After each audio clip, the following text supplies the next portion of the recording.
नमस्कार दोस्तों, आप सभी का स्वागत है आपके अपने YouTube चैनल ज्ञान स्टडी LMP पर। दोस्तों, आज हम सामान्य ज्ञान में विज्ञान यानी साइंस के क्वेश्चन करने वाले हैं जो कि आपकी यूपी SSSC पेट एग्ज़ाम के लिए काफ़ी इंपॉर्टेंट हैं और इसके साथ साथ जो अन्य एग्ज़ाम आपके इस समय होने वाले हैं उन सभी एग्ज़ामों के लिए काफ़ी इंपॉर्टेंट हैं। तो आइए दोस्तों, आज की क्लास शुरू करते हैं।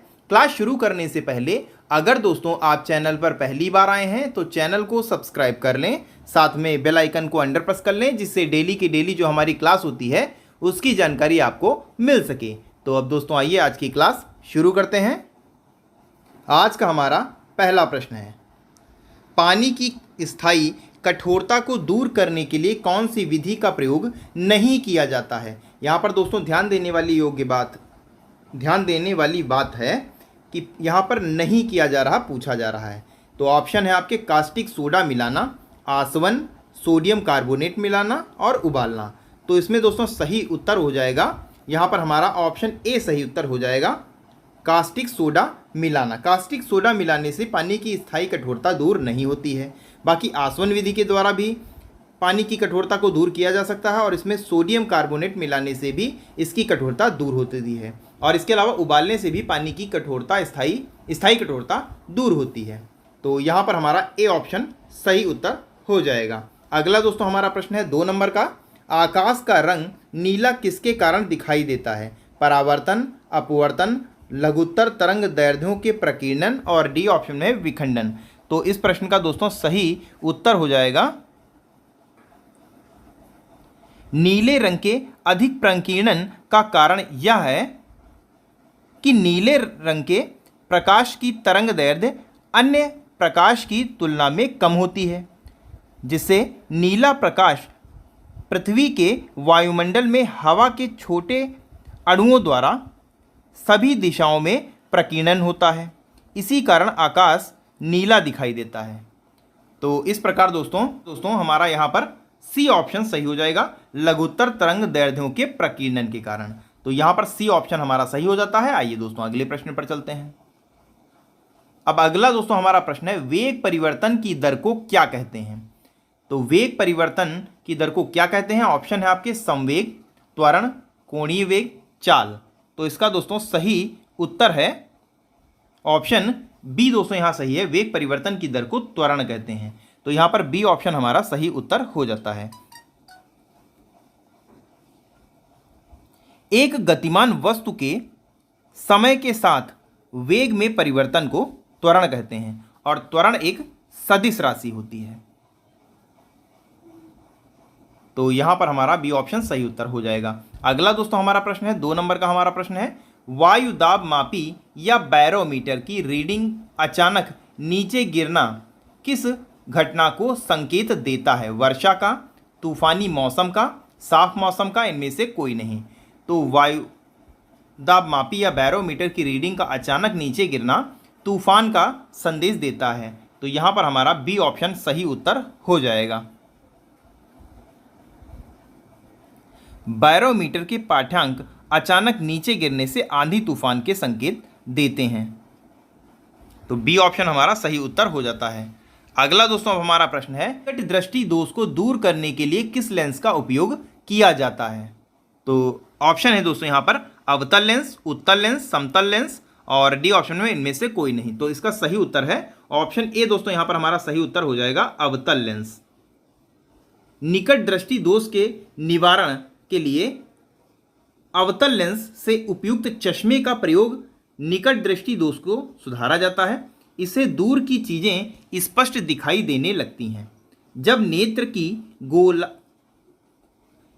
की गोलकता बढ़ जाती है तो इसका फोकस कम हो जाता है, जिससे वस्तुएं दृष्टिपटल पर ना बनकर उससे पहले बन जाती हैं और हमें वो चीज नहीं दिखाई देती हैं। और अवतल लेंस की सहायता से निकट दृष्टि दोष को दूर किया जाता है, निकट दृष्टि दोष को दूर किया जा सकता है, यानी दूर की वस्तुओं को हम देख सकते हैं।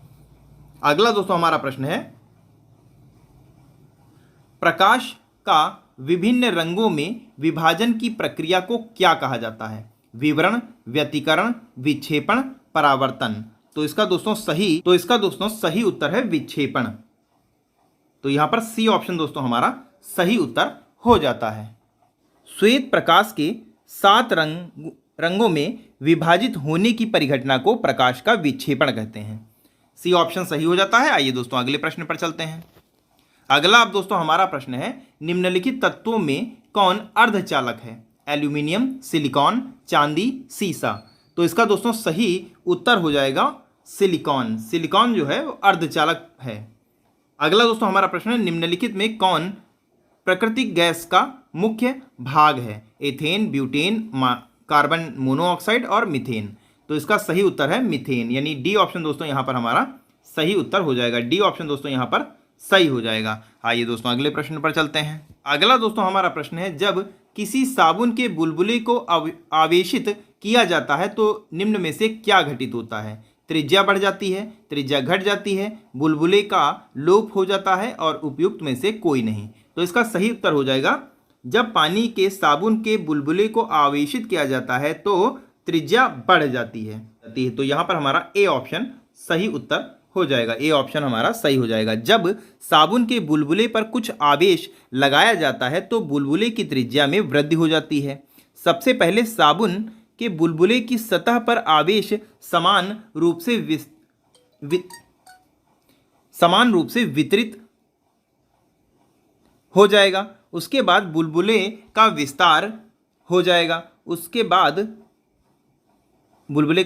जाएगा। क्योंकि समान रूप से वितरित आवेशित कण इलेक्ट्रोस्टैटिक बल के कारण एक दूसरे से विकर्षित होने लगते हैं। तो यहाँ पर हमारा ए ऑप्शन सही उत्तर हो जाएगा। आइए दोस्तों अगले प्रश्न पर चलते हैं। अगला दोस्तों अब हमारा प्रश्न है, किस खनिज को मूर्खों का सोना कहा जाता है? ऑप्शन है दोस्तों मैग्नेटाइट, बी ऑप्शन में है फ्लोराइड, सी ऑप्शन में है क्वार्ट्ज और डी ऑप्शन में है, डी ऑप्शन दोस्तों यहाँ पर गलत टाइप हो गया है। यहाँ पर डी ऑप्शन में है पायराइट। गलत ये लिख गया है, गलत टाइपिंग की वजह से हो गया है। पायराइट दोस्तों यहाँ पर हो जाएगा और वही दोस्तों हमारा पायराइट सही उत्तर भी हो जाएगा।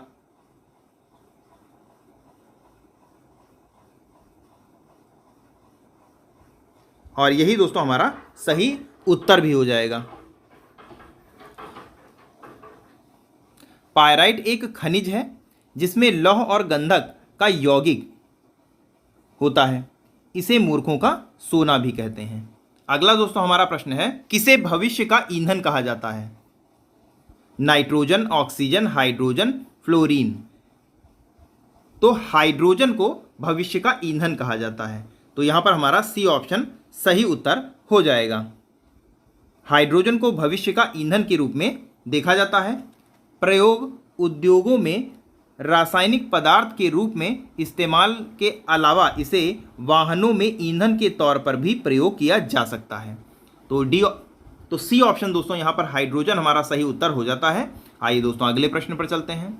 अगला दोस्तों हमारा प्रश्न है, मूर्तियों के निर्माण में किस तत्व का प्रयोग किया जाता है? Sodium carbonate, plaster of Paris, copper sulphate, sodium chloride. तो इसका दोस्तों सही उत्तर है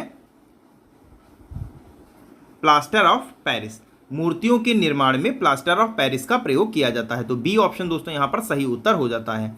अगला दोस्तों हमारा प्रश्न है, मोबाइल और लैपटॉप की बैटरी में मुख्यतः किस धातु का प्रयोग किया जाता है?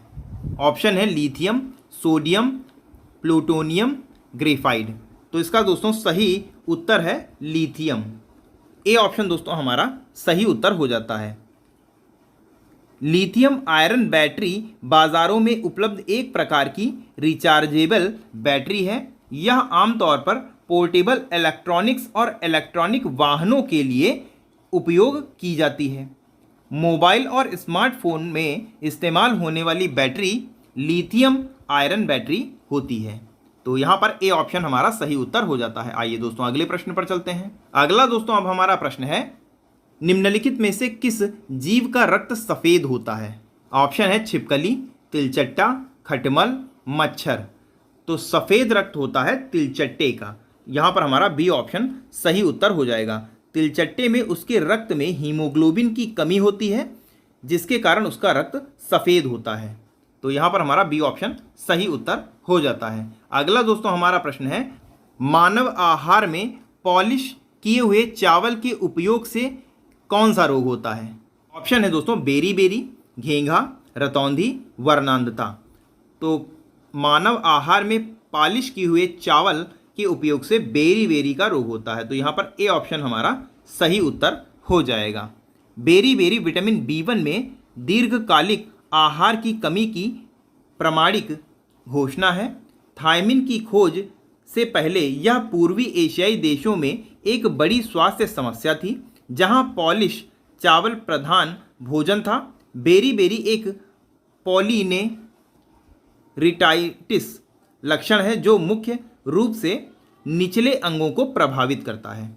तो यहाँ पर हमारा ए ऑप्शन सही उत्तर हो जाता है। आइए दोस्तों अगले प्रश्न पर चलते हैं। अगला दोस्तों हमारा प्रश्न है, निम्नलिखित में से कौन सा युग्म सुमेलित नहीं है। यहाँ पर दोस्तों एक चीज़ लिखना छूट गई है, ये है दोस्तों विटामिन के नाम है, और यहाँ पर दोस्तों इनका स्रोत लिखा हुआ है, कहाँ से ये हम प्राप्त होते हैं। जैसे विटामिन B6 धान की चोकर से प्राप्त होता है, ये इसका प्रचुर मात्रा में स्रोत है, ये सही है एकदम।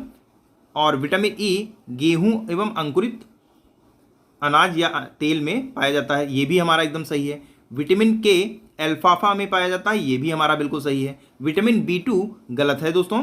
विटामिन B2 की अगर हम बात कर लें कहाँ से ये प्राप्त होता है, तो ये मुख्य रूप से दोस्तों गेहूं, अंडे, हरी पत्तेदार सब्जियों, मटर आदि में दोस्तों ये पाया जाता है।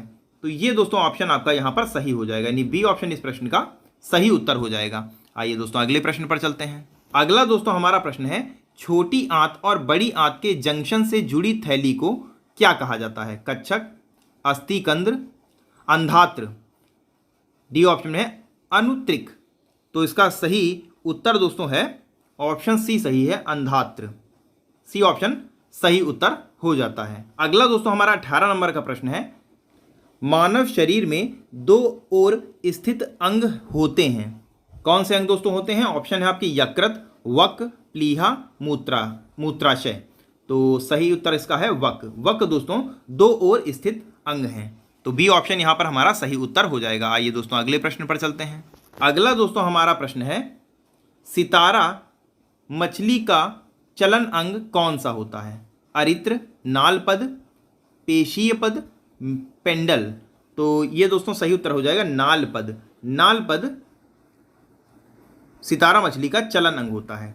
अगला दोस्तों हमारा प्रश्न है, तिलचट्टा किस वर्ग का है। मांसाहारी, रुधिराहारी, शाकाहारी, सर्वाहारी। तो इसका दोस्तों सही उत्तर है सर्वाहारी, यानी यहाँ पर हमारा डी ऑप्शन सही उत्तर हो जाता है। तिलचट्टा एक सर्वाहारी रात्रिचर प्राणी है जो अंधेरे में और गर्म स्थानों पर पाया जाता है, जैसे कि रसोई घर में, गोदाम, अनाज के गोदामों में और कागज के भंडार जहाँ पर होते हैं वहाँ पर ये मुख्य रूप से पाया जाता है। तो यहाँ पर हमारा डी ऑप्शन सही उत्तर हो जाता है। तो कैसी लगी दोस्तों आज की क्लास, आपको कमेंट करके बताना है। और अगर दोस्तों आपको आज की क्लास अच्छी लगी हो तो वीडियो को लाइक करें और ज़्यादा से ज़्यादा शेयर करें।